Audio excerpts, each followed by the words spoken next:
আগের দিন তো দ্বন্দ্ব সমাস করা হয়েছে নাকি? আজকে আমরা কি করব? দ্বন্দ্ব সমাসের পরে আমরা যেটা করি সেটা হচ্ছে তৎপুরুষ সমাস। এই সমাসটা অত্যন্ত সহজ সমাস। তৎপুরুষ সমাসের অনেকগুলো ভাগ আছে। এখন আমরা প্রথম যে বিভাগটা করব, মানে শ্রেণী বিভাগটা করব, সেটা হচ্ছে বিভক্তি চিহ্নের ভিত্তিতে শ্রেণী বিভাগ। কি বললাম? সংস্কৃত ভাষায় বিভক্তি আছে 7টা।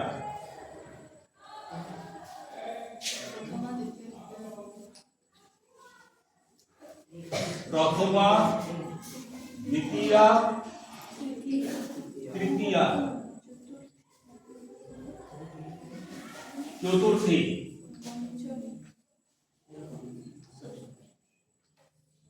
পঞ্চমী,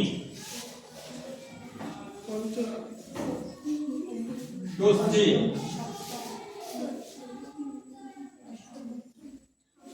সাথে সপ্তমী। আর অষ্টমী আছে নাকি? সপ্তমীর পরে শব্দ যখন করি আমরা, তখন সপ্তমীর পরে আমরা সম্বোধন পদ ব্যবহার করি। সম্বোধনে প্রথমা বিভক্তি ব্যবহার হয়, শুধুমাত্র এক বচনে একটু চেঞ্জ হয়, বাকি সম্বোধনেও কিন্তু প্রথমা বিভক্তি ব্যবহার করি। আমরা উদাহরণ যদি দেখি, রামঃ পঠতি, কর্তার প্রথমা হয়। অহম রামং পশ্যামি,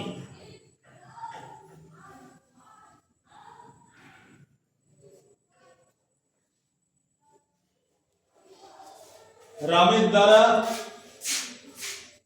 রাবণ নিহত হলো, রামেণ রাবণঃ হতঃ। তাই তো? চতুর্থীতে রামের জন্য, রামায়, অহম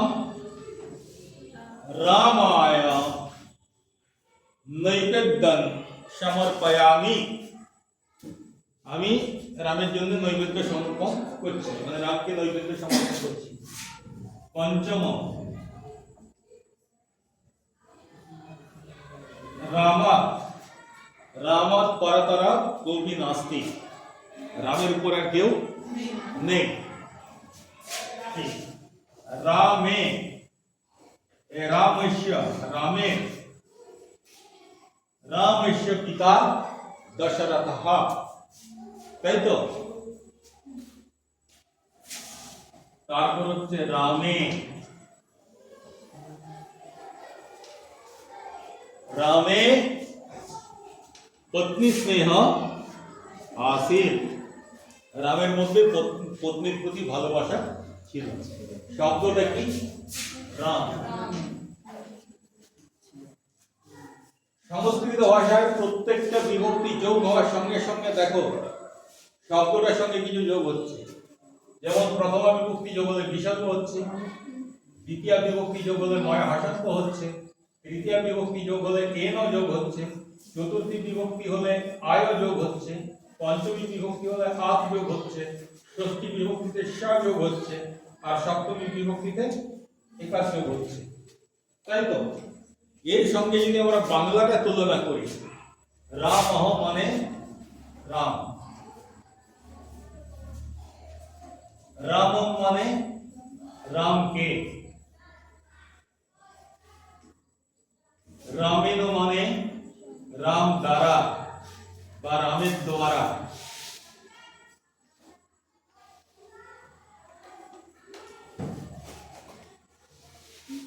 চতুর্থী বিভক্তি হচ্ছে রামের জন্য বা রামের উদ্দেশ্যে। পঞ্চমী হলো রামের থেকে বা রাম থেকে।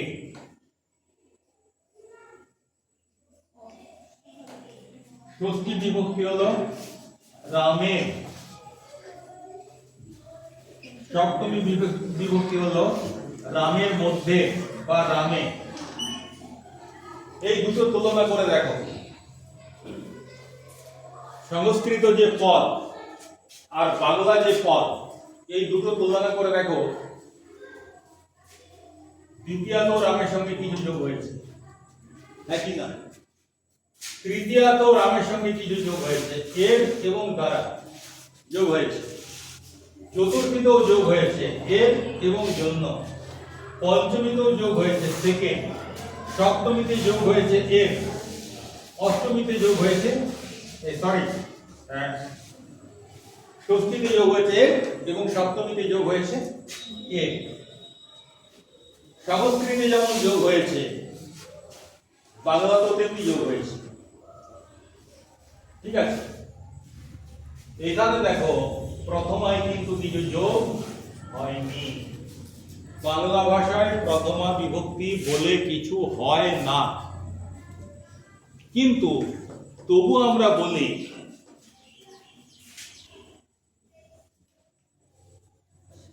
এখানে শূন্য বিভক্তি আছে, মানে ধরে নেওয়া হয় বিভক্তি আছে যেটা আমরা দেখতে পাচ্ছি না।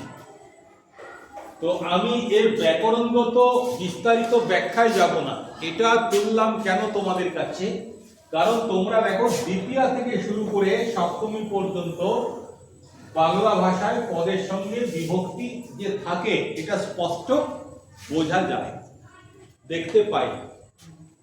সেই জন্য তৎপুরুষ সমাসকে বাংলায় আমরা দ্বিতীয় তৎপুরুষ, তৃতীয় তৎপুরুষ, চতুর্থী তৎপুরুষ, পঞ্চমী তৎপুরুষ, ষষ্ঠী তৎপুরুষ এবং সপ্তমী তৎপুরুষ এভাবে ব্যাখ্যা করতে পারি, এভাবে নাম দিতে পারি। কিন্তু ব্যাপারটা আরেকটু সহজ করার জন্য আগে আমরা যখন পড়তাম আমরা পড়েছি দ্বিতীয় তৎপুরুষ, তৃতীয় তৎপুরুষ, চতুর্থী তৎপুরুষ, কিন্তু এখন ব্যাপারটাকে আরো সহজ করে দেওয়া হচ্ছে। প্রথম মানে কি কর্তা, দ্বিতীয় মানে কি কর্ম, তাহলে দ্বিতীয় তৎপুরুষ না বলে কারকের নাম অনুসারে এটার নাম হয়ে যাচ্ছে কর্ম তৎপুরুষ।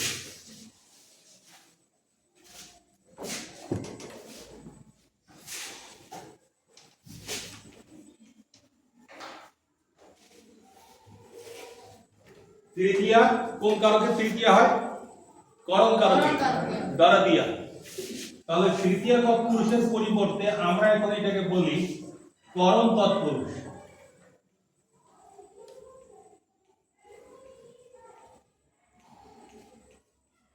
চতুর্থীতে কি হয়?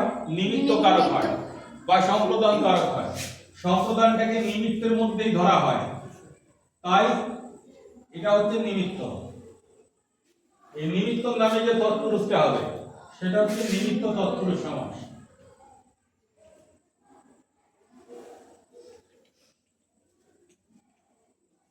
চতুর্থী বিভক্তিতে তো নিমিত্ত তৎপুরুষ হলো। পঞ্চমী বিভক্তি কোন কারকে হয়? পঞ্চমী বিভক্তি কোন কারকে হয়? অপাদান কারকে।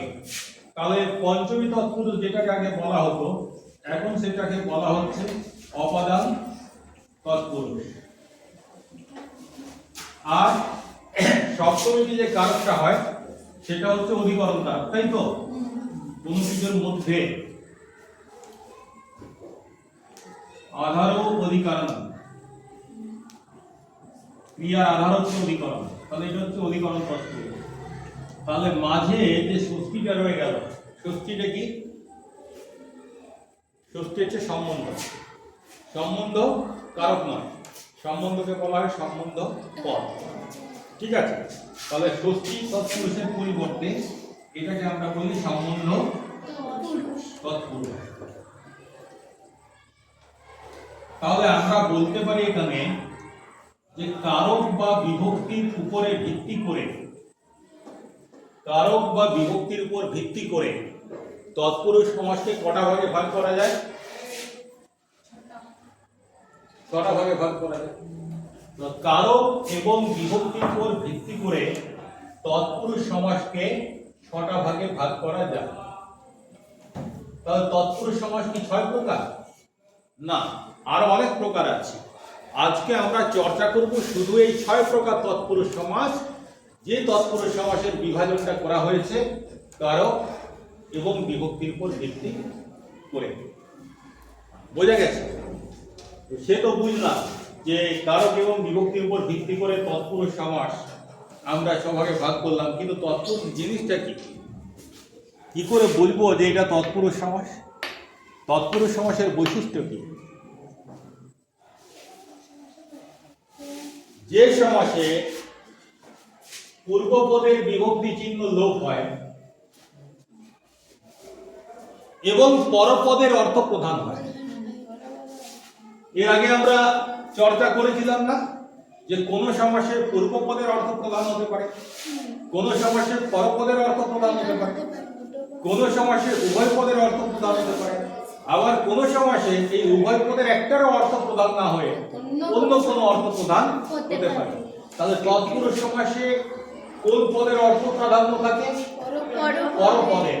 তাহলে তৎপুরুষ সমাসের দুটো বৈশিষ্ট্য, এক হচ্ছে পরপদের অর্থ প্রাধান্য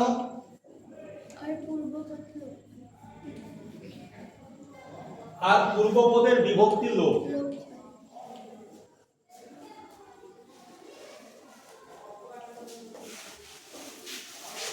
তাই তো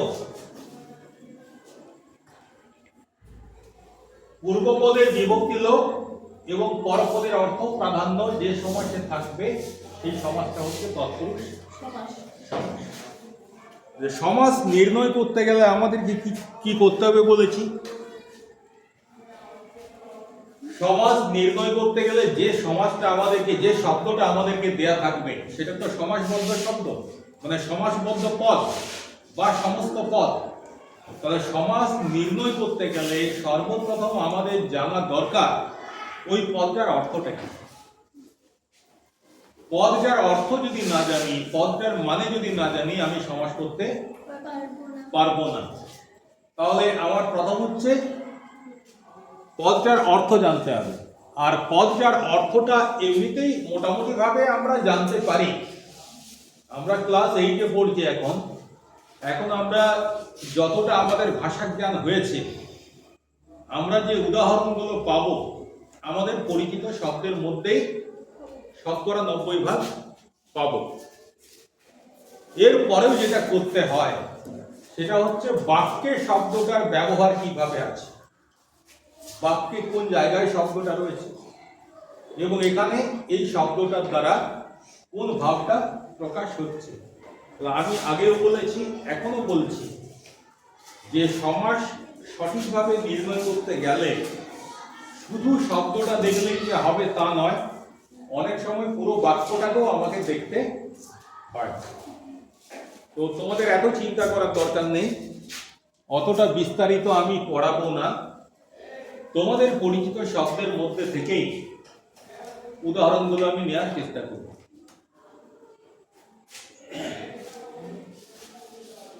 প্রথম হচ্ছে আমরা যেটা করব সেটা হচ্ছে কর্ম তৎপুরুষ সমাস।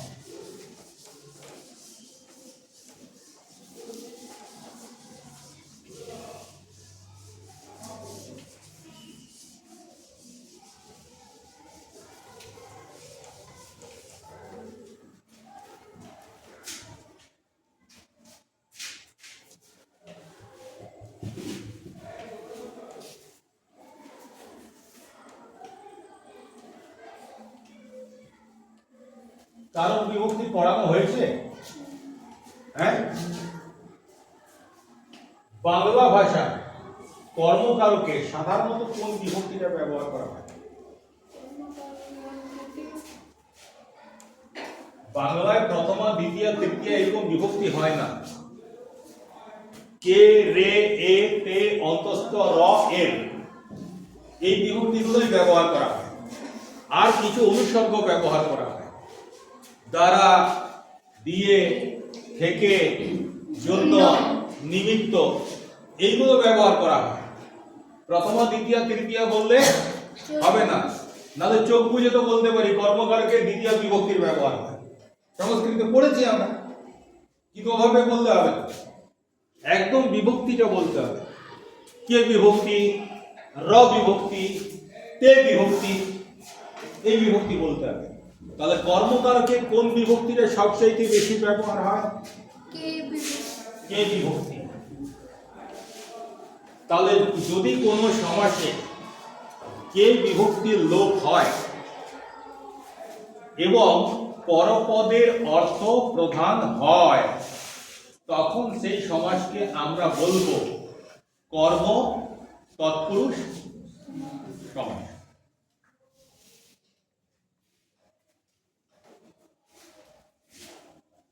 আগে সমাসবদ্ধ পদটা দিই তোমাদেরকে।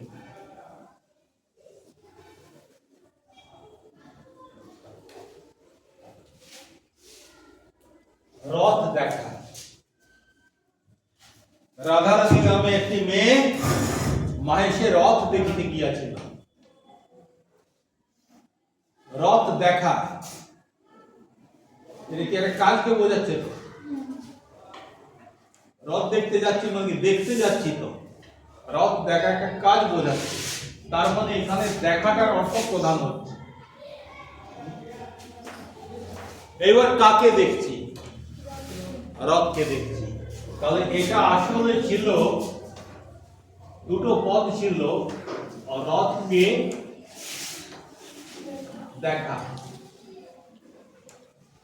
এইটা যখন সমাস হয়ে গেল তখন হয়ে গেল রথ দেখা। কি তফাৎ হলো এটার সঙ্গে এটা? কি তফাৎ? এর মধ্যে দেখো কে বিভক্তিটা নেই। কে শব্দটাই, মানে শব্দ নয়, কে ধ্বনিগুচ্ছ নেই, তাই তো? ছিল রথকে দেখা। সমাস যখন হলো, রথ আর দেখা দুটো যখন যোগ হচ্ছে, এদের মাঝে পাঁচজনের মানে চারজনের বেঞ্চে পাঁচজন কোনোভাবে কষ্ট করে বসা যায়, ছজন যদি বসতে আসে তোরা কি করিস? তোরা ঠেলাঠেলি করিস, তার মধ্যে একজনকে তখন ছিটকে বেরিয়ে যেতে হয়। এখন রথ আর দেখা দুজনকে ঠেলাঠেলি করছে, করতে গিয়ে কি হলো? এটা ছিটকে বেরিয়ে চলে গেল। ও ঝামেলা ঝঞ্ঝাট পছন্দ করে না, একদম গা ঘেঁষাঘেঁষি করে থাকতেও চায় না। তো কে চলে গেল? কে চলে গেলে কি রইল? রথ দেখা। তাহলে এই সমাসে কোন বিভক্তির লোপ হলো? কে বিভক্তির লোপ হলো। কে বিভক্তিটা কোন কারকের বিভক্তি? কর্মকারকের বিভক্তি। তাহলে এই যে তৎপুরুষ সমাসটা, এই তৎপুরুষ সমাসের নাম কি হলো? কর্ম তৎপুরুষ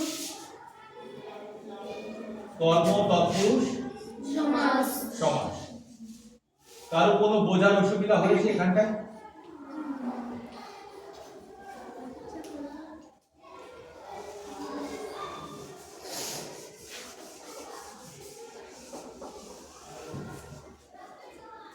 সবাই বুঝেছো?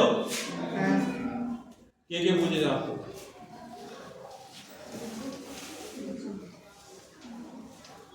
আচ্ছা, সুন্দর। এরপরে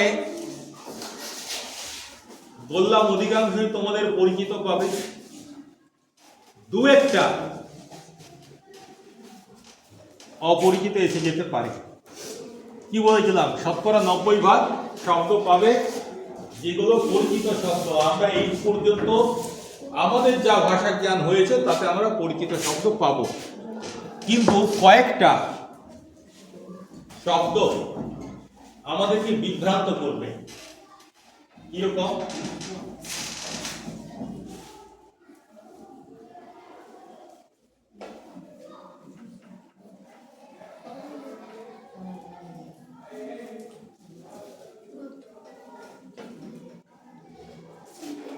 পরলোকগত। পরলোক মানে কি?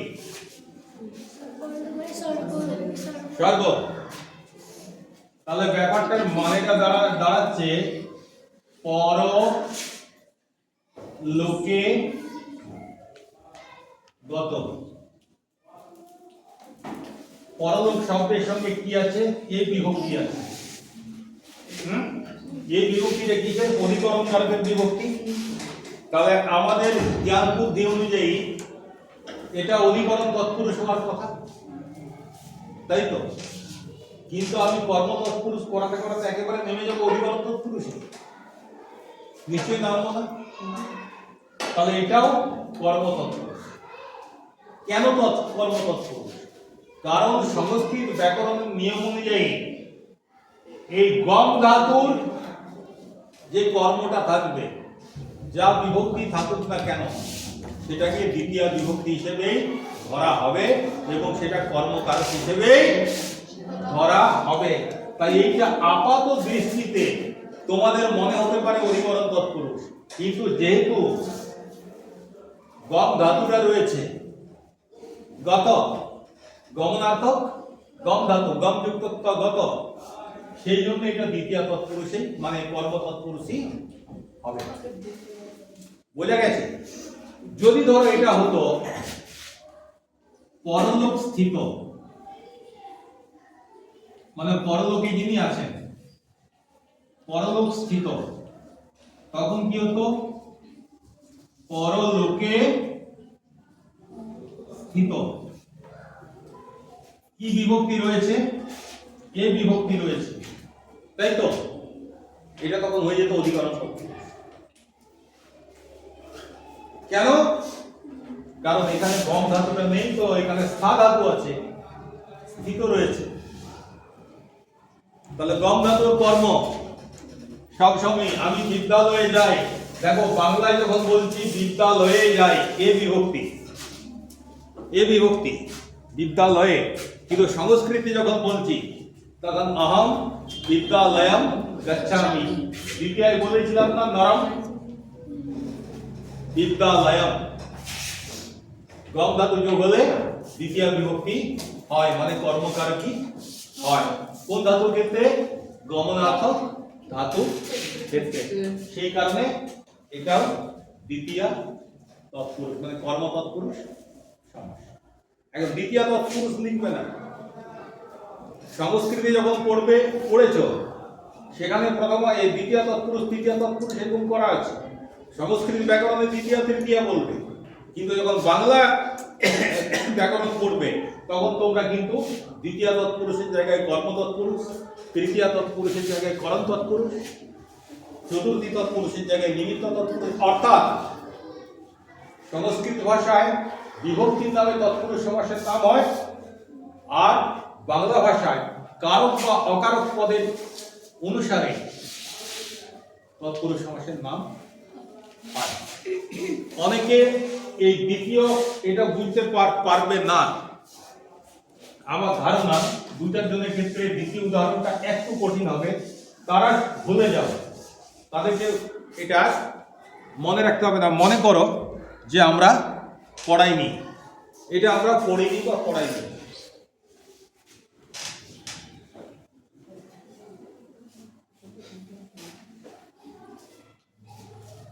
বৃদ্ধিপ্রাপ্ত মানে যেটা বৃদ্ধি পেয়েছে, বৃদ্ধিপ্রাপ্ত মানে কি? যেটা বৃদ্ধি পেয়েছে। তাহলে এর ব্যাস বাক্য যদি করি, এটা কি ছিল? তাহলে বৃদ্ধিকে প্রাপ্ত। এটা যখন সমাসবদ্ধ বা সমস্ত পদ হলো, কি হলো? কে বিভক্তিটা উঠে গেল। কে বিভক্তি কোন কারকের বিভক্তি? কর্মকারকের বিভক্তি। অতএব এটা কি সমাস? কর্ম তৎপুরুষ সমাস। বোঝা গেল? এরকম অনেক উদাহরণ তোমরা বিভিন্ন লেখকের ব্যাকরণ বইতে পাবে। সেই যে উদাহরণগুলো দেখতে পাবে, সেই উদাহরণগুলোকে নিয়ে একটু ভাববে যে এখানে কর্ম তৎপুরুষ বা করণ তৎপুরুষ এই উদাহরণে এগুলো দেয়া আছে কেন, এর অর্থটা কি। ঠিক আছে, এটা ভাববে, তাহলে খুব সহজেই বুঝতে পেরে যাবে। আমি আবার বলছি, সমাস করা কোনো মতেই সম্ভব নয় যদি তোমরা সেই পদটার অর্থটা বুঝতে না পারো। আর সমাস করা মোটেই কঠিন নয় যদি তোমরা সেই পদটার অর্থটা বুঝতে পারো।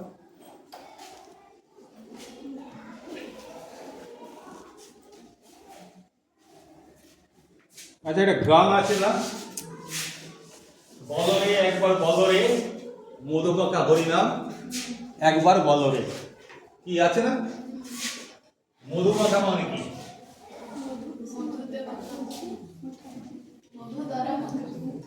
হ্যাঁ, হরিনাম, হরিনামের গোটাটাই পুরো মধু মাখানো আছে, মানে ঠিক আছে? মধু দ্বারা মাখা। তোমরা তোমাদের সহজ ভাষায় বলতে পারো মধু দিয়ে মাখা, মধুবালা